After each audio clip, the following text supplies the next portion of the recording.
Assalamu alaykum, hörmətli Şərq Türkistanlıq qarindoshlar. Şərq Türkistan xəbər agentliğinin xəbərlər proqramısında görüşüңlərni qızğın qarşı alamiz. Ən aldı bilan xəbərlərimizdən qısqaça məzmuniga göz ataylı. Şərq Türkistan sürgündə hökuməti və Şərq Türkistan sürgündə parlamenti tunji qatim Yevropada Şərq Türkistan siyasi hərəkət məclisi çağırdı.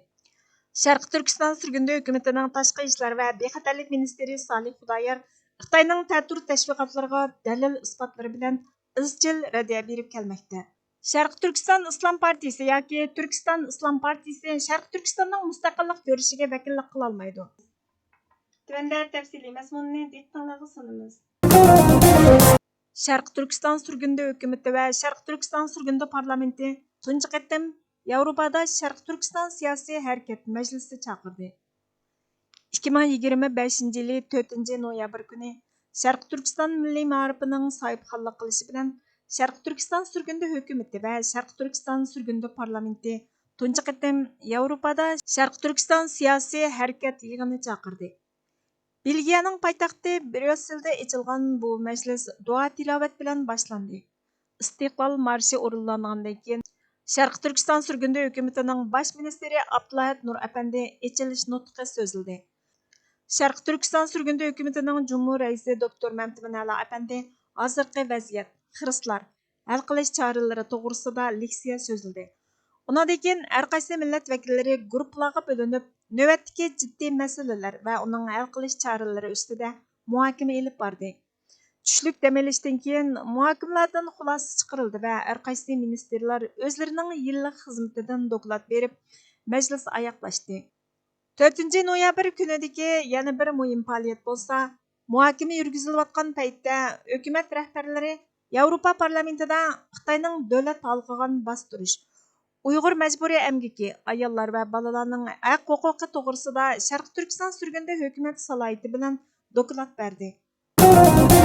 Sharq Turkiston sürgündə hökumətinin tashqi ishlar və bexatarlik ministri Salih Xudoyor Xitoyning ta'tur tashviqotlariga dalil isbotlari bilan izchil raddiya berib kelmoqda.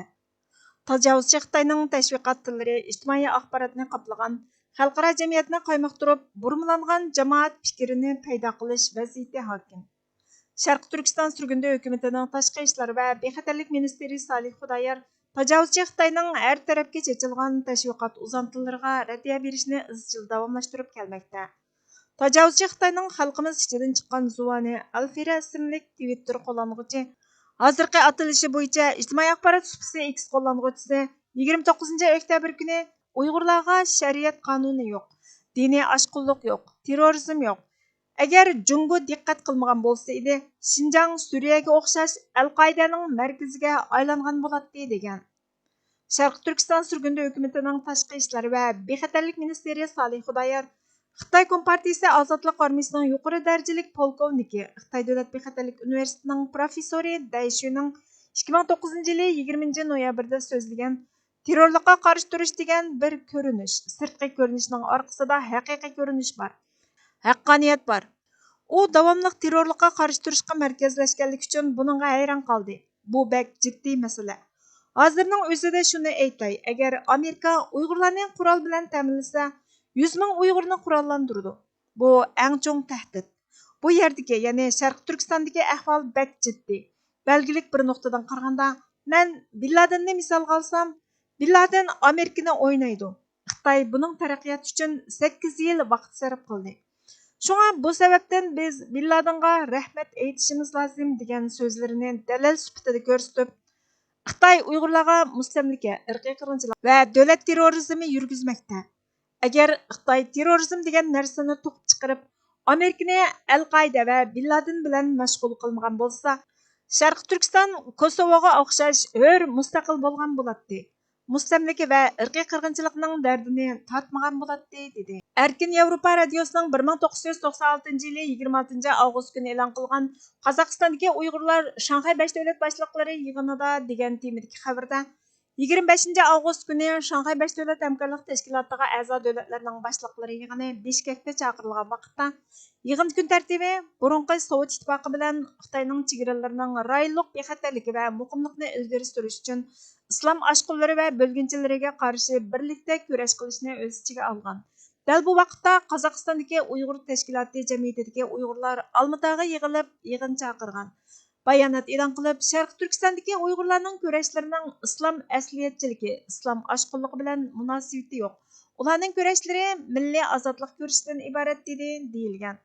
Sharq Turkiston surgundi hukumatining tashqi ishlar va bexatarlik ministri Salih Xudoyor 30 oktyabr kuni ijtimoiy axborot supisi X'da mazkur xabarni bayonlab, Xitoy istihbarotining saxta bayrog'i Sharq Turkiston Islom partiyasi yoki Turkiston Islom partiyasini Sharq Turkiston mustaqillik harakatining vakili yoki Uyg'urlarning armiyasi deb bilib bilmay Xitoyning tashviqotini qilayotgan shaxslar va tashkilotlarga qarshi ziyoda sagak bo'lishinglarni alohida tavsiya qilamiz.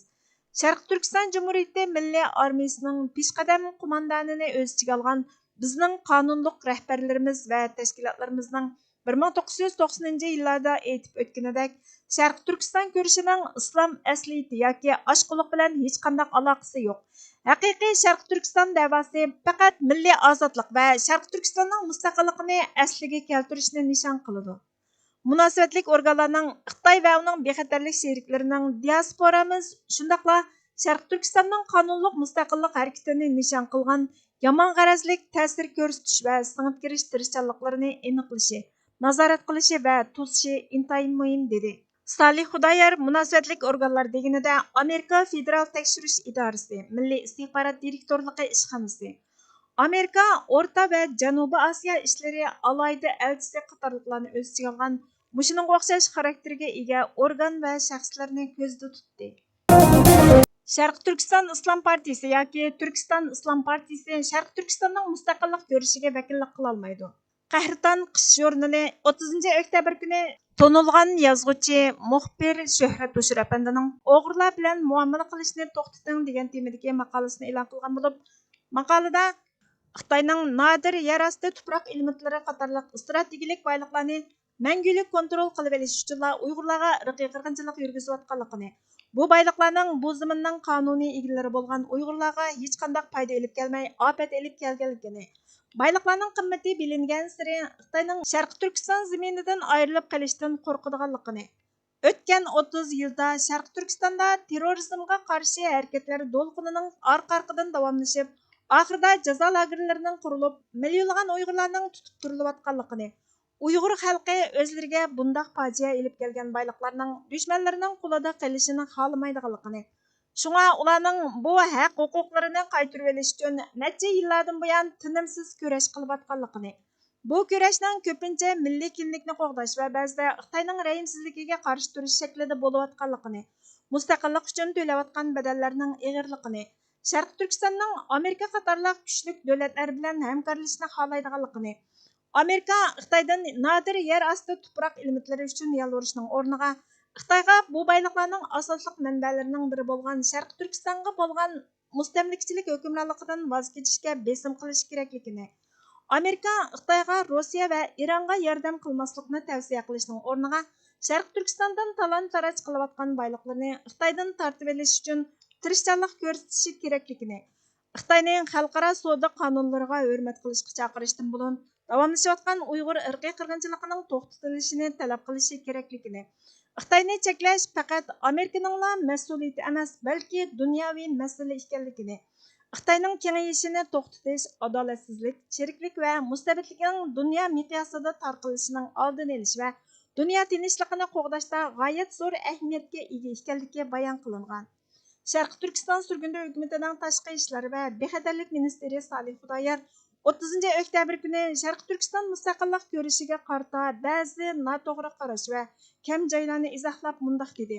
Men Amerikaning Sharq Turkistonni qo'llashni o'zining tashqi siyosatida oldingi o'ringa qo'yishi kerakligiga to'liq qo'shilaman.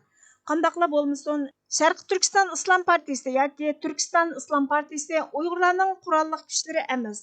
Millatimizning mustaqillik ko'rishiga vakillik qila olmaydi. U Xitoy istihborot organining Sharq Turkistonning milliy mustaqillik harakatini dunyoviy jihadchilik, terrorchilik bilan bog'lash, yolg'onni to'qib Uyg'urlarni terrorchi qilib ko'rsatish va davomlashayotgan irqiy qirg'inchilikni terrorlikqa qarshi turish deb qonuniylashtirish orqali buzg'unchilik qilish uchun yasagan saxta bayroqdan iborat. Dushmanga do'st bo'lganlar bizga do'st bo'la olmaydi. Biz ishg'olchi emas. Әксіше, işğalçılarga qarşı milliy mavjudligini saqlamoqchi bo'lgan buyuk bir millatning a'zolarimiz. Kashki vatanimizni besib olganlarga qarshi kurashlarimizga aralashib olganlar, to'sqinlik qilayotganlar vijdonli millatlardan chiqmagan bo'lsa, bizning bu ko'rishimiz iymonimizning timsolidir. Qo'rqoqlik bizga yot bir hukmdir. Yo'limiz aniq, g'oyamizmi ham aniq va ochiq. Milliy g'oyamizdan voz kechganimiz dushman bilan birlashganimizga barobar. Vatan ichi va sirtidagi yurtdoshlar va kurash yo'lidagi qarindoshlarimga deydigan oxirgi so'zim muqaddas g'oyamiz uchun hormay talmay oxirigacha xizmat qilish, qaysiz va sharsiz holda vatan millatning mustaqilligini kapolatga ega qilish yo'lida ilgirgidanmi bakrak qutlug' bir shaklda mo'rini mo'riga tirab otilishdir. Sharq Turkiston Türk vatanidir. Uning ismiga loyiq bir davlat bo'lish uchun astoydil xizmat qilmoq barchamizning zimmasidagi burchdir. General Mahmud Muhiti Efendi 1938 yili. Bugungi xabarlarimizning oxirisiga keldik. Bizga vaqt ayirganingiz uchun ko'pdan ko'p rahmat. Kelar qatimqi programmamizda ko'rishguncha Allohga omonat bo'lgaysizlar.